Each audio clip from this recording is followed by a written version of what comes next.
Bonjour et bienvenue dans cette nouvelle édition de La Chapelle Info. Voici les titres. Un point sur le chantier de la voie de contournement et l'actualité en bref.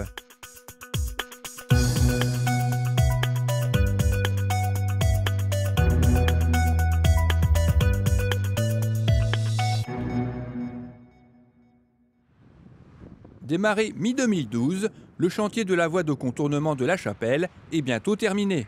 Il aura fallu pas moins de 2 ans et demi aux équipes en charge de sa réalisation pour construire cette chaussée longue d'environ 3 km 200 qui permettra dès la sortie de l'A25 de contourner notre commune en direction du parc d'activités d'Oupline où se trouve le dernier giratoire en cours de construction. Voici donc un point sur ce chantier avec son maître d'œuvre. On est dans les temps. Ce que je peux vous dire, c'est que c'est un chantier qui a démarré par la construction des 2 ouvrages d'art, dont le principal se situe sur la voie ferrée. Et après la réalisation des 2 ouvrages d'art, on a démarré les travaux de voirie qui s'étalent, eux, pour environ 18 mois. Une voirie qu'on réalise avec quelques ouvrages particuliers. On a des techniques de récupération des eaux de pluie qui sont des techniques alternatives puisqu'on récupère les eaux dans des noues qui vont tout doucement dans des bassins ou qui vont tout doucement dans les fossés existants. On utilise aussi des techniques de recyclage de matériaux, en particulier les matériaux de construction de chaussées. Ce sont des matériaux avec des taux de recyclage très importants. Par exemple, les enrobés de structures des corps de chaussée sont réalisés avec des granulats recyclés qui vont jusqu'à 40% de la constitution du matériau. En ce qui concerne le coût de l'opération, on est sur un coût de 18 millions de travaux. C'est une opération qui est cofinancée par le Conseil général, par RFF et par la communauté urbaine. Pourquoi RFF intervient dans le financement de cette opération? C'est pour contribuer à la suppression du passage à niveau, le PN16, le passage à niveau sur la rue Vigneron. Cette suppression se fera dans le courant de l'année 2016. Dès la mi-octobre, une partie du contournement sera mise en service entre l'A25 et le giratoire situé route nationale.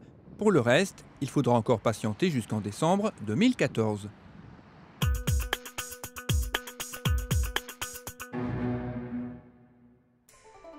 L'association Bruce Lee Shaolin Tao a organisé un cours en plein air le mardi 5 août dans le parc situé derrière l'église de la Choque. Ce cours avait pour but de développer plus facilement l'énergie au contact de la nature, dans un contexte totalement différent qu'en salle, du fait notamment d'avoir les pieds sur un sol moins stable. Les élèves ont pu travailler le développement du Yang, du Shenzi et du Qigong. Christian Declercq, président de l'association et moniteur, leur a également proposé une démonstration à l'épée de Qigong ainsi que de la Laoja. En août comme en juillet, les centres aérés ont investi le restaurant scolaire et le complexe sportif. La section primaire dirigée par Saïd Faska a accueilli 120 enfants encadrés par 5 animateurs et un bénévole. Quant à la section maternelle, elle était dirigée par Pierre Béhagle. 76 enfants ont été accueillis, encadrés par 13 animateurs et 2 bénévoles. Vendredi 22 août avait lieu la fête des centres dans la salle annexe du complexe sportif sur le thème du Brésil et de l'Afrique. Les enfants ont dansé dans une ambiance festive et fort colorée, devant des parents très attentifs. Pour finir ces brèves, j'aurai une pensée pour le chapellois Philippe Boisdin, qui nous a quittés soudainement à l'âge de 63 ans. Ancien photographe à l'agence armentiéroise de la Voie du Nord, il y avait démarré sa carrière d'abord comme pigiste, de 1974 à 1980, puis comme reporter photographe, jusqu'en 2003, année de son départ.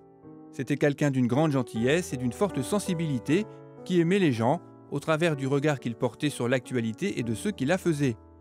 Son autre passion, c'était la mer et plus particulièrement la Bretagne, qu'il a photographiée de façon merveilleuse. Je tenais à présenter mes plus sincères condoléances à sa famille ainsi qu'à l'ensemble de ses proches.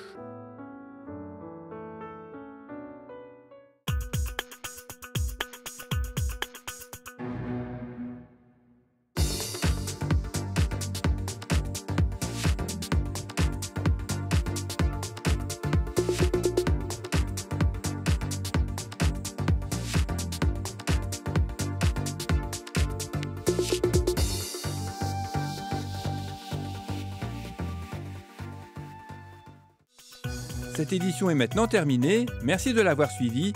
Rendez-vous vendredi 5 septembre.